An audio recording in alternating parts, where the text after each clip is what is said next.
I'll do Jason, the go screen ahead. share. I'll do the screen share right after. So, actually, it doesn't matter. You're doing the thing here. So let me share. Let's see if this works. So it shows the thing now? We're good? Yeah, we see a Google Doc. Oh, I got it on the wrong page. Let me fix one thing. I thought it was at the top. All right. Okay. So I'm Jason Ciment. I formerly CPA and lawyer back in the 90s. I started an e-commerce business right out of law school, like in 96, 97, when this was, you couldn't even, there was no register.com to buy a domain. So Google was even our client before they were public. I had gotten stock. What was that? Okay. And short story is in 2005, I took what I learned running an running an e-commerce business and bought an e-commerce software platform that's called Adricom, which stands for the American Dream Company. The guy who runs it always wanted to move to America. And then we launched an agency that's now called Get Visible. We're up to 20 people. We have people all over the country and outside of the country doing digital marketing stuff. You could see it in my Zoom window. So today, what I want to talk about is LinkedIn and things that you can do to grow your authority, grow your Rolodex, get more leads, improve your reputation, all these things. So hooks is and I talk fast because I lived in New York for 10 years and I'm always happy to share my materials afterwards. I don't expect anybody to remember it. It's more just to give you sort of a broad and deep overview at the same time, knowing that you can look back at the notes later and actually follow the steps. So hooks is an acronym to make things simple. And the idea is when you create content inside LinkedIn, any guru will tell you that the first line, you have to hook people because people are scrolling through their feeds. They don't see things so quickly and they're not willing to engage. So the first thing, and I'm going to go through these 5 things. The first is to hook your audience with something that captures their attention. Another thing that's important is just because of the window of a LinkedIn post, there's actually a way to format a post in LinkedIn that makes it easier for people to digest. Okay. Another thing, and by the way, some of these ideas will also translate into how you work with AI generating content. So for example, the second O of offering specific value, not fluff. The idea is to not be general in the things that you write. And you find with AI, it's one of the biggest prompts that you can put in is to actually just put this in, that you don't want to say things like in the digital world that we live in, that you could put that to anything. So you want to be very specific about what you do. Again, I'll have examples. Extremely important is to address your audience's pain points. And it's not necessarily that you have to provide the solution, but you have to present that you understand the pain that they're going through enough to open up a dialogue. And the last thing is the point of all this content is to have a call to action in order to create an engagement, which might be a lead, it might be filling out a survey, there's different things. So I'm going to go here and start with different types of hooks that you could use. So for example, you have question-based hooks, and I'm not going to read all these things, you can read them afterwards, but the notion is simply asking a question to the target audience. So it's not just, for example, this could be improved. Are you prepared to lose 40% of your time to repetitive tasks? This you could very easily, and I'm going to highlight this, could easily be changed to if you run a law firm, if you are a manager in the food business, you can very much niche down to the audience so that you're not just hitting them with something that affects them or their team, but it helps them identify and put themselves into the story they're presenting. Shocking statistics are awesome because you get to destroy the myths that people have in their head and come back and say, hey, I got something that you thought was true, but it's not, or the numbers that you thought existed don't exist. So that's a statistical hook. Another one is problem solving, which is different than the question. This is identifying a particular issue that somebody, remember, everything is about targeting to the audience and not being generic. So if you can isolate a problem and then talk about how you deal with it, great, that's a problem. Fear-based hook, and by the way, these 4 are not the only ones. You can do plenty of things, but these are just 4 easy wins. And with ChatGPT and Claude and Perplexity, it's very easy to come up with all of these hooks. Literally, you could write an intelligent article, even not intelligent. You could write something and say, okay, give me hooks and say, give me a question base, give me statistic. It will find it for you. So the key is to know that you need a hook in your first sentence. Okay. The next thing is, if you'll see here, the layout of this, some of it's bolded, some of it is one line or two lines, no long paragraphs. You really want to avoid a long paragraph unless it's a specific quote, because it's just hard to read and digest in that format as opposed to a book. So avoid long blocks of text.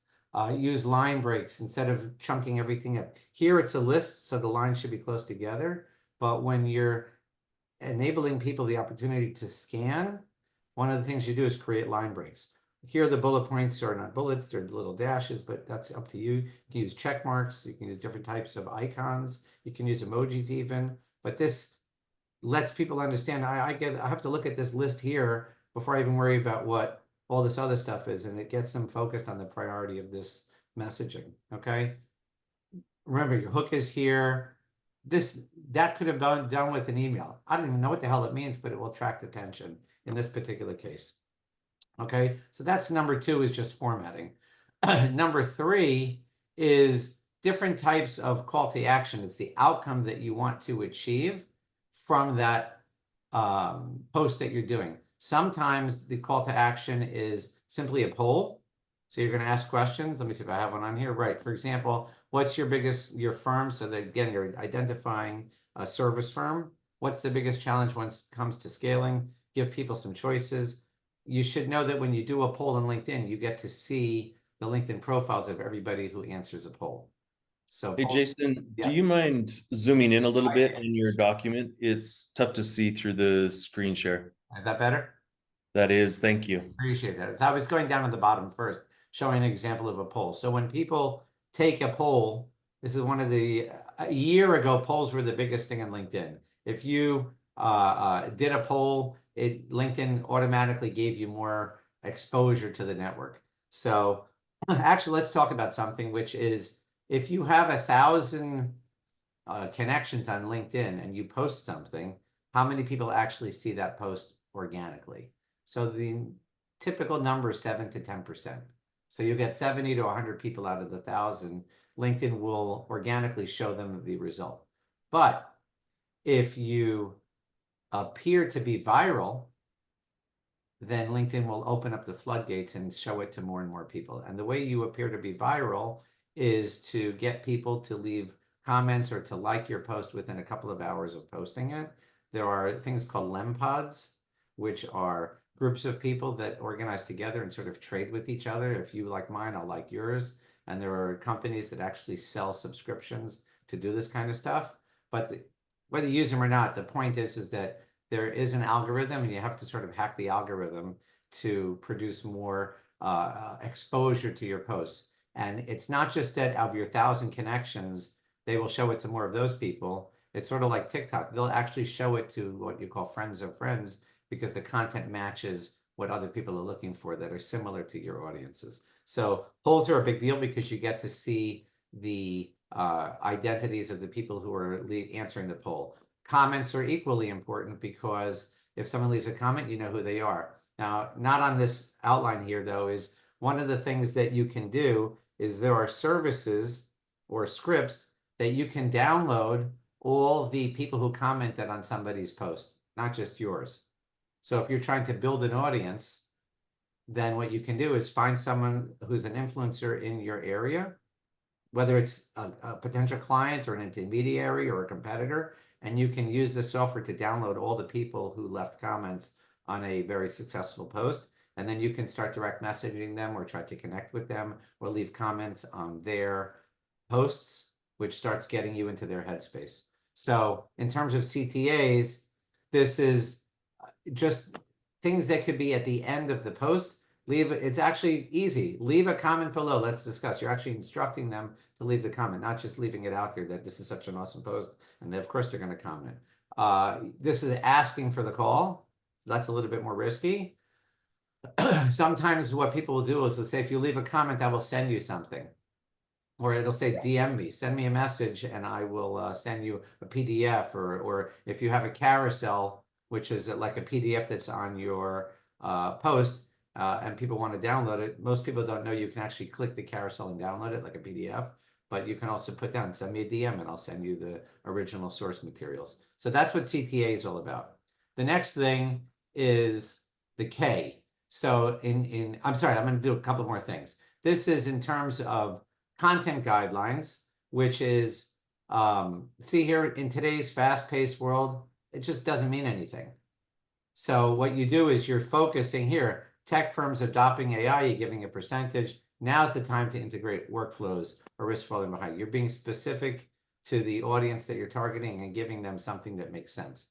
I try to instruct my team to try to avoid terms like always, never, all, because it doesn't leave you any wiggle room, number one, and people don't believe statements like that. So this tailors it 15%. It's something believable. So you don't want to be vague. You don't want to be general. Cutting edge tools, avoid that kind of stuff. If you want to have fun, go to ChatGPT and ask it to write content in the style of Dave Barry, who's a famous writer from Miami, from the Miami Herald, and he wrote a bunch of books. And you'll get very non-buzzwordy type of metaphors and things like that. And you can do that with any author that you like. It's a great way to improve the quality of your writing. And you'll see here, again, replace buzzwords, avoid redundancy. I mean, these are things that are just obvious, and yet people don't realize if you don't instruct ChatGPT or any of the AI, it will do these things by default. So you have to very specifically avoid it and prompt it to avoid it, okay? So let's talk about audience targeting.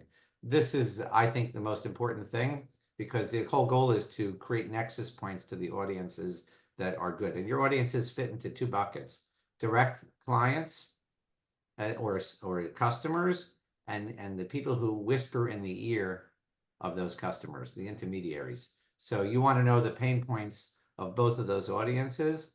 And there's tons of research you can do online to do SWOT analysis and different types of paradigms to figure out what your audiences are struggling with and how you can create content that talks to them. So this stuff is for your reference. It's pretty easy.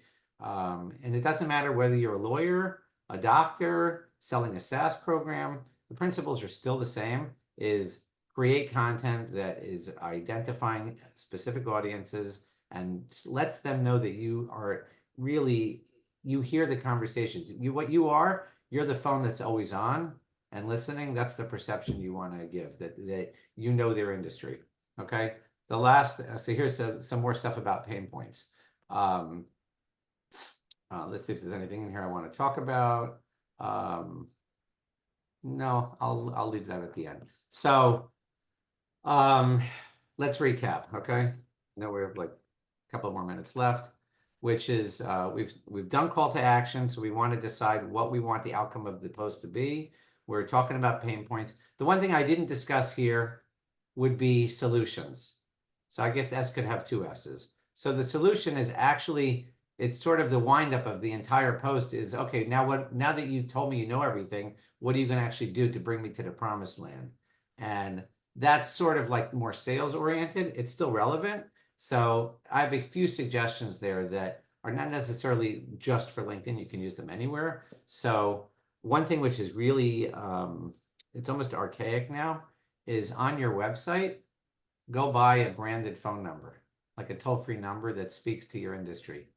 Like in our agency, we have like SEO 877 SEO 4050, because when we started, SEO was our original channel for revenue. Now we've transcended that, but the phone number is still there because SEO is still a big deal. I'd have a phone number that's branded, a vanity line. That's number one. Number two is create a service mark or a trademark for a solution that you're providing, because people tend to attribute more value, sort of like me having an acronym here. If I went through all that stuff and I didn't drill it down or reduce it to an acronym, it'd be so much content to absorb. But here I simplified things. When you put a trademark on a process, it tells people a few things. One, that you have a process, you're not just winging it. Two, that if they see that the trademark actually means something, so it's intuitive, that contributes to the feeling of authority for that process. And if it's completely abstract, then it becomes memorable. So I think that the point of all this stuff is to, again, establish authority and drive people into eventually a nurtured relationship. The last thing that you can do on LinkedIn is, okay, what do you do with all this content? So one of the things is obviously keep posting, but the other part of it is to build your Rolodex so that you can message people. And there's a lot of different tools, and we have Filato leads on here that know all about this kind of stuff, which is to be sending direct messages to your first degree connections, which LinkedIn gives you a lot of capability for that. And just let them know, hey, I posted something about this, or I have this article, or there's video software now, like companies like Scoop, that you can send messages with video uh, to your targeted audience. So look, this is just an overview to hook you in to see that there's a lot of things that you can do on LinkedIn. The key is touch points. I'll give you one last thing. This is coming out of beta next week. It's called Network 10,000. Two guys out of Berkeley, network10000.com. You won't see anything about LinkedIn on there, but two guys out of Berkeley created a piece of software that will use AI to leave comments on people's posts on LinkedIn semi-automatically. You don't want to break the rules of LinkedIn, but the point is that you can get in, you can pick 500 people and get into their headspace when they're writing on LinkedIn. Your stuff's going to show up automatically right onto their posts, commenting. So before you even send them a message to connect, they're going to send you a connection request first. So I hope this was a good 15-minute overview of how to leverage LinkedIn for your businesses. Jason, this was awesome. Thank you very much. We've got several questions in the chat coming through. But yeah, this was phenomenal. Yeah. Is this document something that you would share with the Yeah, attendee sure. today? Yeah. Yeah. Awesome. If you could send that to Hannah, I think she can get it out to the Midday Connect crew here easily. Sure. Oh, let me answer some of these questions. So I have a tool. Here's a tool. This is a tool that you can use to do all the stuff in LinkedIn. So I'll add it to the what do you call it? To the LinkedIn. That was one Awesome. of the questions. What do you use for italics and stuff like that? So I'll put in here resources. But that's one thing. That's the edit. Fantastic. Another one was just your contact information. If people would like to reach out to you, what's the best way to get in touch with you? Sure. Not me. Jason to get visible. That's number two. I love a good poll. Could you please, okay. LinkedIn, right? Okay, so there's a guy that I do work with. I'll try to get this added in. He is going to be releasing an extended version of what I just walked through. It's like a course for $100 that gives you the entire system of how to create your profile, content, how to build your audience targeting, stuff like that. I don't even have a web address to give you, but I didn't create it. This other guy did. I'm just mine is like a subset of what he did. I helped him to build some of the content. Let's see, ed tech, anything else? Okay, I didn't mention this, but do not put any links inside the content of your post. You can put it in the first comment. That's totally fine. Because if you put now, one of the tricks, I don't know if it works. I don't think it does anymore. You could post and then you could edit your post later and add the link inside. It's just not necessary. Just tell people to go in the content to refer to the comment to see the link to the to what you want them to visit. Vertical TikTok style videos. Yeah, I'm a fan of them. I suck. I love TikTok. Drives my wife crazy. I, I'd like to touch on that TikTok a little bit more. Sure. It seems like that's where all the eyeballs are going, is on video. Would you agree? Well, TikTok is different, I believe, than YouTube Shorts, and it's definitely different than LinkedIn. How It's, is it different than shorts or I think reels? I think it's the algorithm just knowing your taste better. I think they just seem to have a better algorithm. The funny part is someone's going to come out with a better user experience because the user experience is still pretty, it's almost like eBay 1.5 or maybe even 2.0. And So um, who do you think has the most traffic? TikTok, TikTok, Facebook, more than TikTok has. Facebook and more than YouTube? For video content, yeah, I Hmm, mean, I look, I'm not looking at the stats. I just know anecdotally and what I keep reading about. TikTok is gotcha. just a juggernaut, and it's a catch 22 because your phone's always on. It listens. It's ridiculous. Like I'll say something and all of a sudden it's showing up on a feed somewhere. So I know that happens, but that happens in Google also. So that's less of the issue. It's more a question of you can tailor the experience by the things that you like, and it seems to do a good job of, I don't know, harnessing the right videos that match the things you're into. But it's really wild. For example, I got into a rabbit hole of fat babies eating food. Like I have no idea where the hell that came from.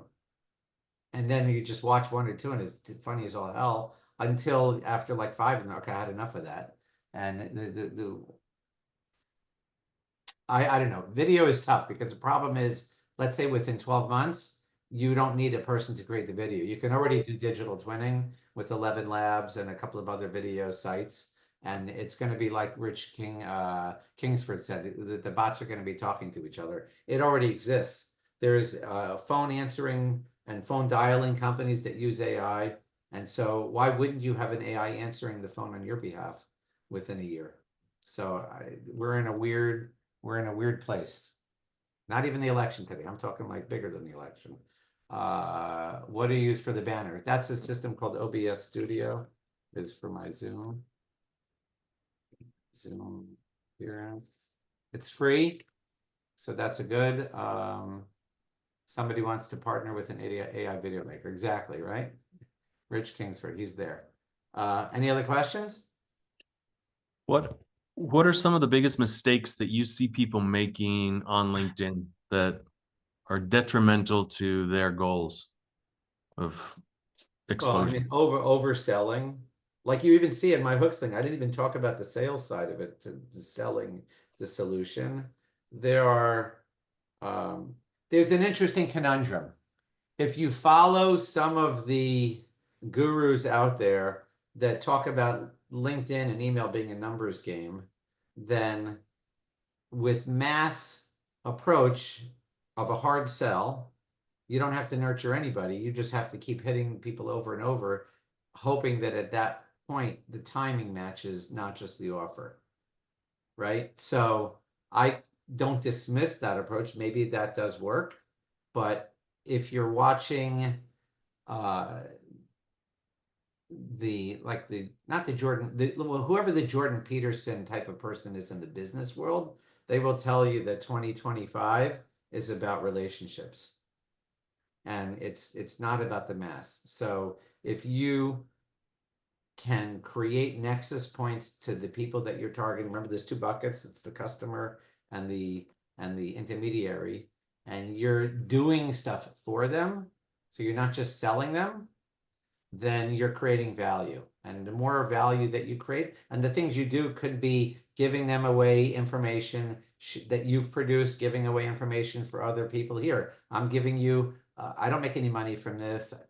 If I were smart, I'd probably have an affiliate link for this. I think that's free anyway. OBS Studio has a paid version. I mean, the more information, me doing this podcast, I'm not even talking about my agency, but I'm putting myself out there as a person who shares information pretty readily. And the more that you can nurture and be valuable, I think that's how you create clients for 5 years and 10 years and 15 years. Even if you're selling a product, you're building brand loyalty because you're sort of backing up your product with an online presence that echoes the value that you're giving people. So again, I'm not against numbers games. I think that's sort of, it used to work.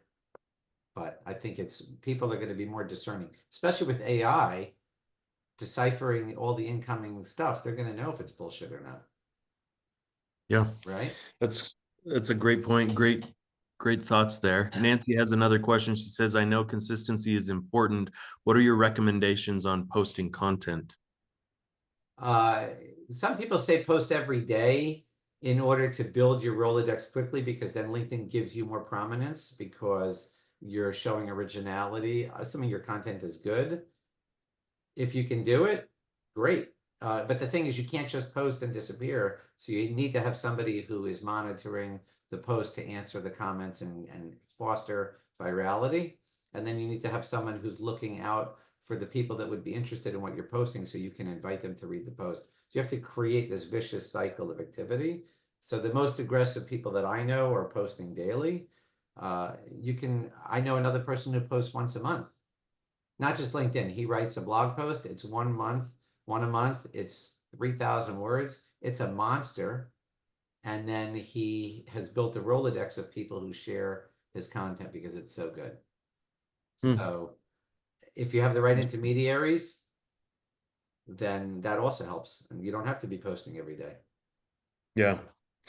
What are the tools that you are using in your work every day? Outlook. That's my biggest freaking tool. I mean, I must go through 200 emails a day. Yeah, it's sort of interesting. There are a lot of tools that I buy and I give it to my team to implement. I just don't have enough time. So we built our own AI tool to create content. We built two of them.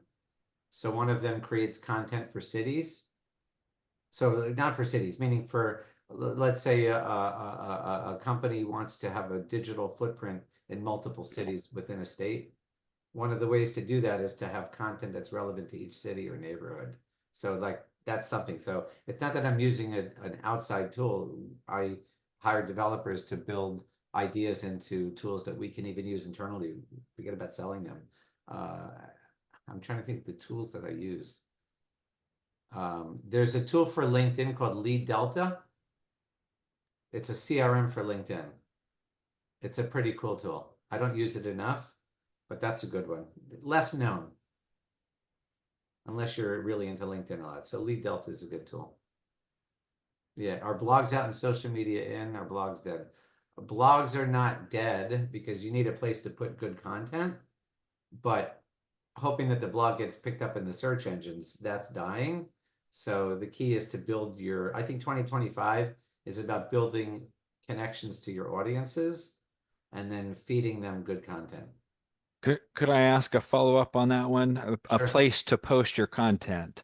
I mean, it used to be really severe content length limits, but you mentioned someone who posts lengthy content. Yeah.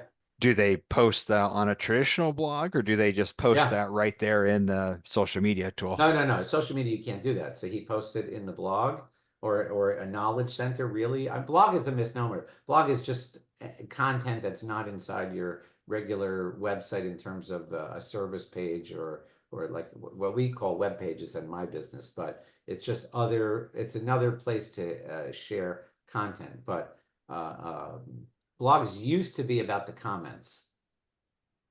So that was the big deal. You'd post a blog and people would leave comments, but now people turn off the comments because it's better to go to social media to have the ongoing dialogue. So if you post a blog, put the link, post a summary or some sexy excerpt from that blog and put the link to the blog in the comment, but have the dialogue happening inside the social media. One of the things you can also do is take your long blog and turn it into a PDF carousel. So people can still go read it on your website, which is where you want it to go anyway, because then you're driving them into your sales funnel. But inside the LinkedIn post or the Facebook post, you can you can summarize the salient points of the blog and put it into a carousel. And then if you put images in, it's even better. So I don't Do think you have tools that you use to create those carousels? my team does. I don't know off the top of my head, but you can go to Google and find tools for carousels. There's a lot of them. I'll try to I'll get one of the things that Canva, first of all, does that. So Very Canva, the carousel, but there's other tools that are better. awesome.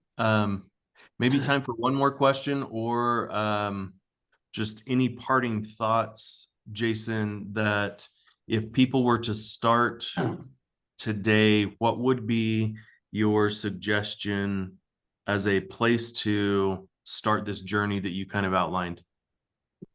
I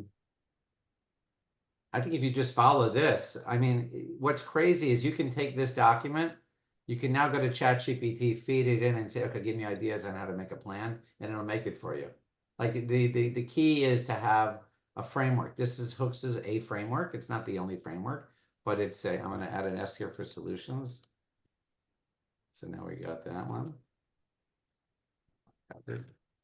Yeah, I say start with something like this. Go, and when I say ChatGPT, I mean any one of the engines. Perplexity is probably even better than ChatGPT or Claude, simply because it guides you to the result, and here you want the latest information. So I think that is a easy way to start. The Lean Awesome. Launchpad. Oh, I stole it from him. Of course I did. I don't know who that is.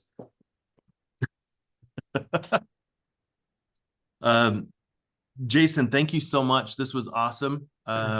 We'll get this document out to the Midday Connect crew. Really appreciate your time today. And we'll make sure that they have your contact information. Sure. Appreciate it. Glad for the opportunity. Yeah, thank you very much. Thanks all for coming. We'll see you next week.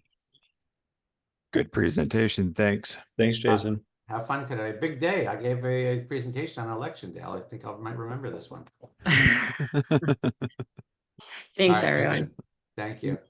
Bye.